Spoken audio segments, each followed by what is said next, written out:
안녕하세요. 까치살모입니다. 여러분, 제가 지금 머리가 아파서 죽을 것 같습니다.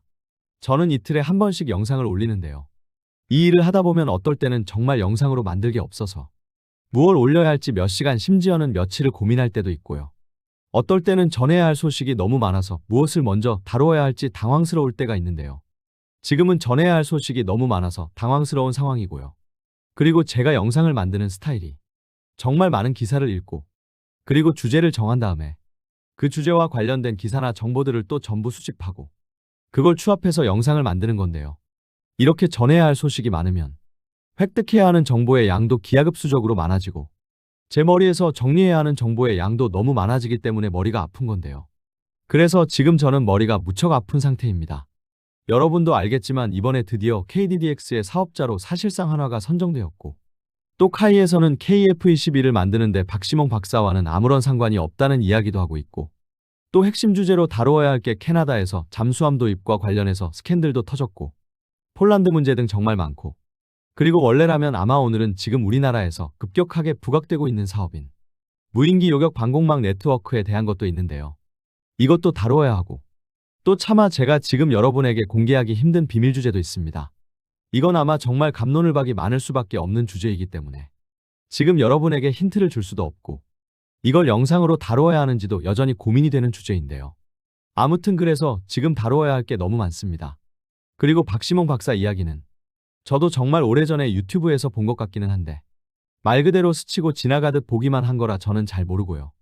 다만 제가 박시몽 박사 문제에 대해서 관심을 가지지도 않고 다른 사람들이 이 이야기를 많이 함에도 관심이 없었던 건 이게 유튜브에서만 떠들지 정작 방산업계 관계자 그 어느 누구도 박시몽 박사를 언급하는 걸 본 적이 없기 때문입니다.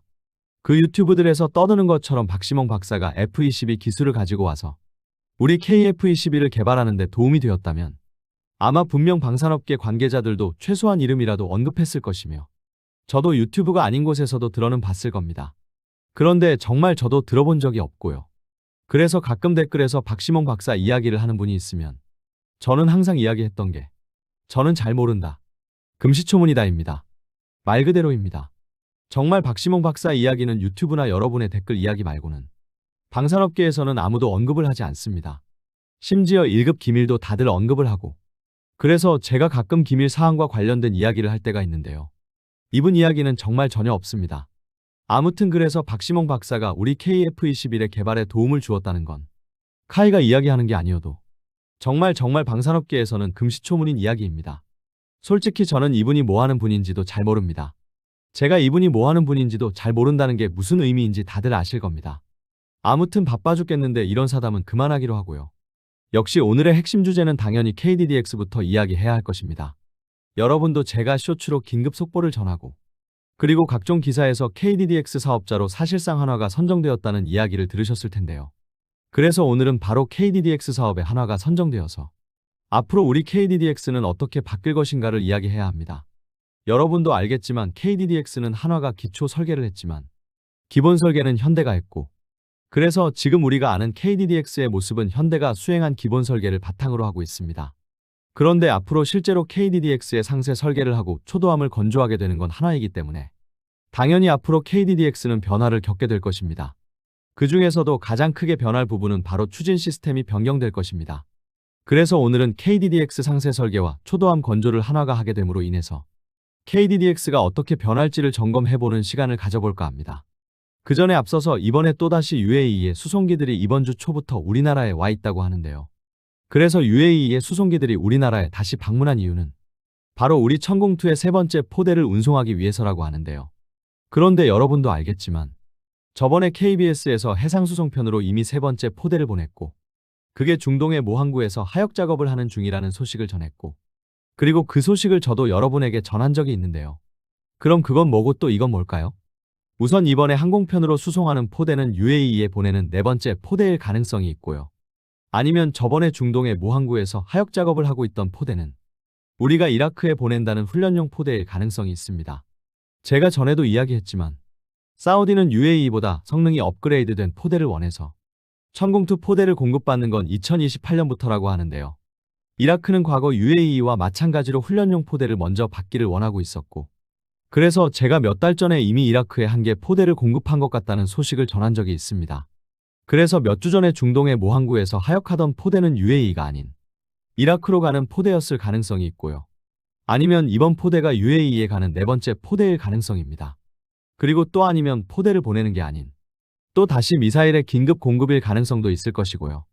아무튼 방산업계 관계자에 따르면 이란과의 분쟁이 다시 격해지면서 해상 수송로가 안전하지 못해서 항공편으로 천공을 보낸다고 하니 분명 이번에 UAE에 수송기에 실리는 건 천공인 게 확실한데 이게 세 번째 포대인지 네 번째 포대인지 아니면 그냥 미사일만 추가로 보내는 건지는 미지수네요.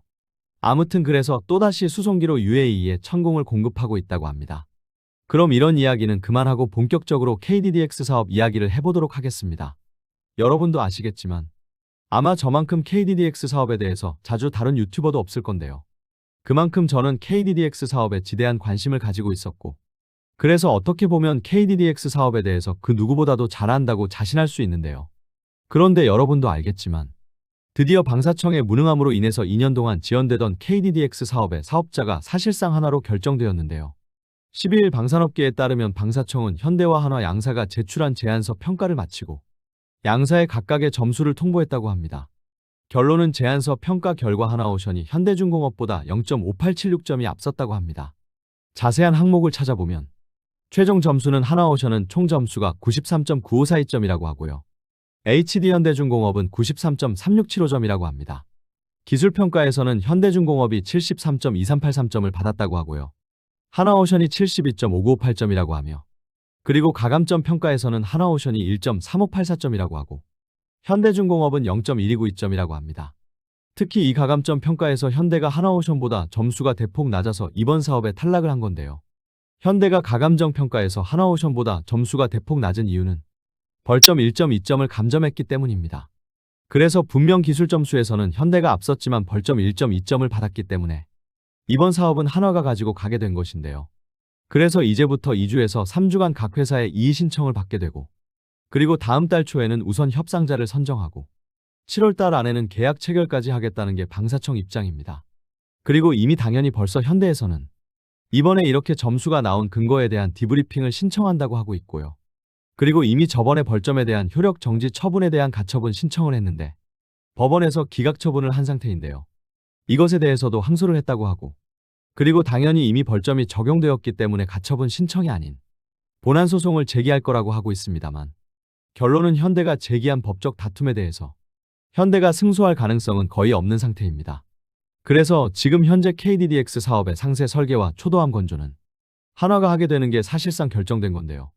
그런데 문제는 이번에 한화가 KDDX 사업의 사업자로 선정되면서 몇 가지 문제가 발생을 하게 되었고 특히 한화는 추진기관을 변경할 거라고 이미 이야기했기 때문에 앞으로 KDDX는 추진기관이 변경될 것으로 보입니다. 그리고 추진기관 말고도 짚고 넘어가야 할 몇 가지 쟁점이 있는데요. 우선 여러분도 알겠지만 KDDX 사업은 총 사업비 7조 6천억 원으로 6척의 한국형 구축함을 건조한다는 사업인데요. 그런데 문제는 그중에서 상세 설계 및 초도함 건조 사업비는 고작해야 8,820억 원이 잡혀 있습니다. 분명 KDDX 6척을 건조하는 총 사업비는 7조 6천억이고 당연히 7조 6천억을 6으로 나누면 대략 척당 가격이 1조 2천억 원이 되어야 하는데요. 왜 상세 설계와 초도함 건조에는 고작 8,800억만 예산이 잡혀 있는 것일까요?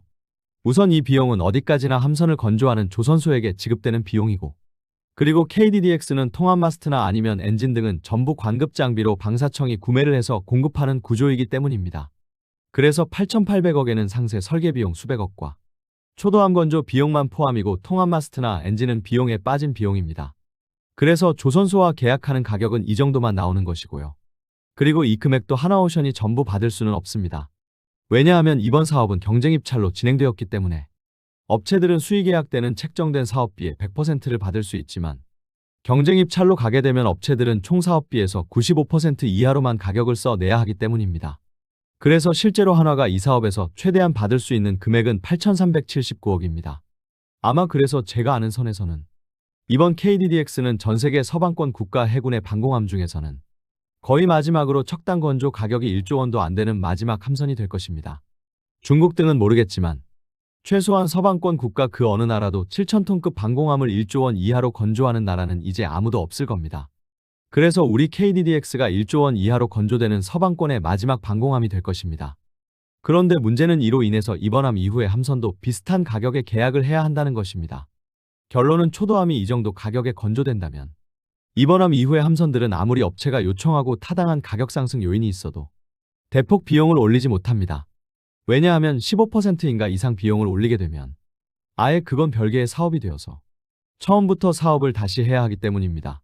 그래서 이것 때문에 울산급 시리즈들도 함선의 설계에 결함이 있고 설계 자체가 낙후되었다는 평가를 받고 있음에도 크게 설계 변경을 하지 못하고 거의 그대로 건조되는 것입니다. 그래서 이번 함도 사업비가 1조 원이 넘어갈 가능성은 아예 없다고 보시면 됩니다. 그런데 여러분도 알겠지만 이미 하나오션은 KDDX의 건조 비용이 너무 낮다고 계속 문제를 제기하고 있는데요. 그럼 어찌해서든 초도함은 하나오션이 손해를 보고라도 수주를 했다고 하지만 이번 함은 어떻게 되는 것일까요? 기본적으로 초도함까지는 하나오션이 건조하게 되지만 이번 함부터는 현대도 건조할 수 있는데요. 여러분도 알겠지만 지금까지 우리나라의 건함 사업은 초도함을 한화에서 하면 이번 함은 현대가 하는 식으로 했었고 이번에도 마찬가지입니다. 그래서 이미 방산업계 관계자들도 아마 현대도 KDDX를 두 척에서 세 척을 건조하게 될 거라고 이야기하고 있는데요. 그런데 문제는 이 규칙을 이미 과거에 하나오션에서 깬 적이 있다는 점입니다. 과거 장보고2 배치2 사업 때 장보고2 배치2 세 척을 전부 하나오션이 수주를 했는데요. 그 이유가 현대가 3번함의 수주를 포기했기 때문입니다. 그런데 문제는 그 당시 현대가 3번함의 수주를 포기한 이유가 하나오션이 장보고2 배치2의 기술 비용으로 2천억 원을 요구해서입니다. 그래서 도저히 감당이 안 되는 현대가 사업을 포기해버렸는데요. 문제는 그렇지 않아도 KDDX는 건조하면 할수록 업체들에게는 손해이고 그나마 조금이라도 하나오션이 적자를 만회할 방법은 이번함 건조 때 KDDX의 기술 비용으로 현대로부터 대폭 뜯어내는 것입니다. 그래서 아마 이번함 건조 때 분명 이게 엄청나게 큰 문제가 될 것입니다. 문제는 이게 중간에 있는 방사청이 잘 조율해주면 좋은데 과거 장보고2 배치2 사업 때는 방사청이 전혀 조율을 해주지 않았고 그래서 현대는 한때 잠수함 사업을 포기한다는 이야기까지 나왔습니다.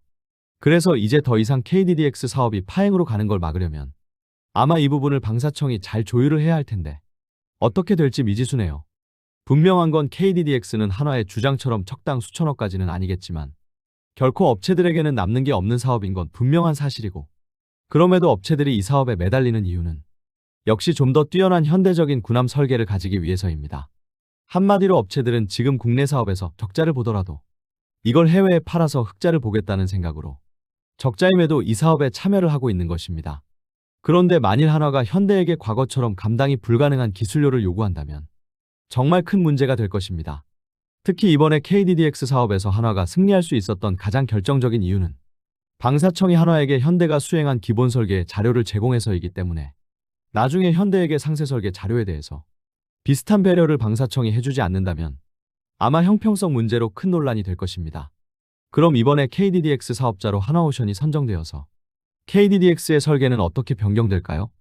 여러분도 기억하시겠지만 과거 한참 KDDX 사업으로 경쟁을 할 때 하나오션은 KDDX의 설계가 지금 기준으로는 낙후된 설계라고 주장을 했고 현대전에 부합하게 다시 개발을 해야 한다는 주장을 했으며 실제로 한화는 자신들이 기본 설계한 수출형 구축함의 설계를 공개하면서 앞으로 미래의 함선은 이런 식으로 설계되어야 한다고 주장을 했는데요.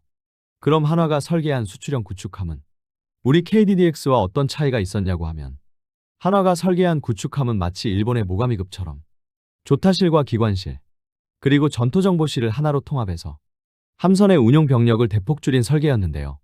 그럼 우리 KDDX도 한화가 설계하면 그렇게 변경되는 것이냐라고 했을 때 아마 그럴 가능성은 거의 없을 겁니다. 왜냐하면 함선의 설계는 한화가 하는 거지만 함의 운용 방식은 우리 해군이 결정을 하는 것입니다. 그래서 함선의 설계를 변경해서 조타실과 전투정보실 등을 하나로 합치는 설계를 하려면 해군이 허락을 해야 하는데 문제는 이 방식은 그 어느 나라도 주력함에는 적용하지 않는 방식이라고 이미 제가 설명을 드린 적이 있고 당연히 오히려 저보다도 보수적인 생각을 가진 해군이 연하함 같은 보조함도 아닌 주력함에 가장 먼저 이 방식을 도입할 가능성은 1%도 없다고 보시면 됩니다. 그래서 한화의 주장처럼 설계가 변경될 가능성은 아예 없습니다. 그런데 문제는 아마 이번에 한화가 사업자가 됨으로 인해서 추진 시스템은 변경될 것입니다. 그럼 우리 KDDX의 추진 시스템은 어떻게 변경되느냐라고 했을 때 기본적으로 아무리 사업자가 하나오션이 되었다고 해도 KDDX의 기본 틀은 변하는 게 없을 것이며 특히 KDDX의 핵심 장비는 이미 각업체들에 의해서 개발되고 있기 때문에 바꿀 수도 없습니다. 우선 핵심이 되는 통합 마스트와 통합 마스트에 탑재되는 S밴드 레이더와 그리고 X밴드 레이더는 이미 한화 시스템에서 개발하고 있고, 그리고 대잠전의 핵심이 되는 통합음 탐기는 이미 정조대왕급에 적용된 걸 소형화하는 사업을 LIG가 하고 있습니다. 그래서 핵심 장비는 변경하는 게 불가능하고요. 당연히 이 장비들은 전부 관급 장비로 공급되기 때문에 하나오션이 뭐라고 하지도 못합니다. 그리고 KDDX의 추진 시스템은 통합전기 추진 시스템으로 하기로 했고, 이 통합전기 추진 시스템의 구성은 미국 지휘사의 LM2500 플러스 G4 가스터빈 엔진과 독일 MTU사의 20V4000 M53B 디젤 엔진이 선정되었고, KDDX는 가스터빈 2기와 디젤 엔진 3기를 탑재해서 최대 30노트 이상의 속도를 발휘하게 됩니다. 그러나 우리 KDDX는 통합전기 추진 시스템으로 만들기로 했고, 그래서 이 엔진들이 직접 추진축을 돌리지는 않고, 이 엔진들은 말 그대로 전기만 생산을 하고, 그래서 추진기관을 돌려서 전기를 생산할 모터가 필요한데요.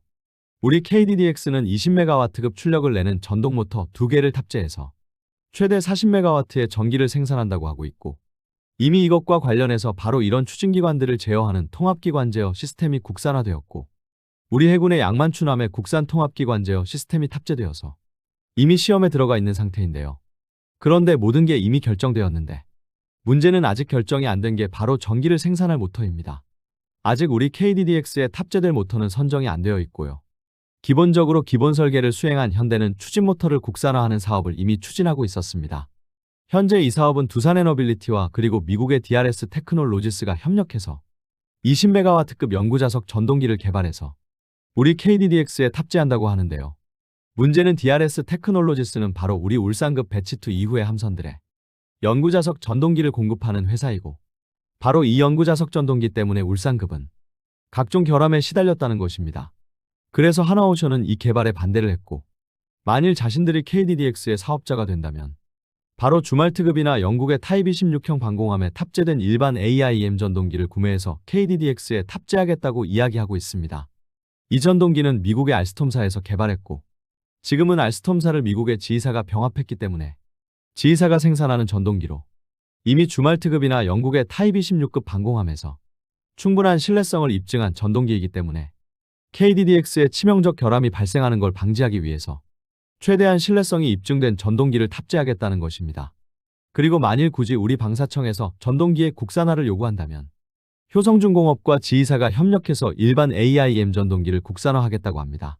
참고로 실제로 효성중공업은 우리 장보고 3급 잠수함에 들어가는 연구자석 전동기를 개발한 업체로, 솔직히 두산에너빌리티는 기존까지는 연구자석 전동기를 개발해 본 적이 없기 때문에 실제로 우리가 전동기를 국산화한다면 당연히 효성중공업이 개발하는 게 개발 실패 가능성을 줄이는 길인 것도 사실입니다. 그래서 이번에 KDDX의 사업자로 하나오션이 선정되었다고 해서 KDDX에 무언가 크게 바뀔 건 없는데요. 탑재되는 전동기는 연구자석 전동기에서 일반 AIM 전동기로 바뀔 가능성이 높습니다. 물론 연구자석 전동기가 일반 전동기에 비해서 같은 출력 대비 크기가 훨씬 작은 건 사실이지만 어차피 KDDX는 7,000톤이 넘는 큰 함선이고 수중에서 작전하는 잠수함도 아니기 때문에 전동기의 크기가 줄어든다고 해서 크게 성능이 높아지는 부분이 거의 없는 게 사실이고, 그래서 통합전기 추진 방식을 선택한 전 세계 대부분의 함선들이 연구자석 전동기가 아닌 일반 전동기를 선택하고 있는 것도 사실입니다. 그래서 KDDX에 일반 전동기가 탑재된다고 해서 문제될 건 없으나, 다만 그냥 미국 지휘사에서 성능이 입증된 전동기를 수입할 게 아니라 좀 더 비용이 증가한다고 해도 효성중공업을 통해서 국산화를 추진해야 한다고 저는 보고요. 그래서 KDDX의 사업자로 현대가 아닌 하나오션이 선정되어서 가장 크게 바뀔 부분은 바로 이 부분입니다. 한마디로 KDDX의 전동모터가 바뀌는 것 말고는 크게 바뀔 게 없고, 전동모터도 하나는 좀 더 안전한 모델을 선택한다고 하는 것이기 때문에 이게 KDDX에 악영향을 줄 게 없는 것도 사실입니다. 어떤가요, 여러분? 여러분 같으면 어떤 선택을 할 것 같나요? 현대가 주장하는 연구자석 전동기를 선택하시겠습니까? 아니면 한화가 주장하는 일반 전동기를 선택하시겠습니까? 이상 영상 봐주셔서 감사합니다.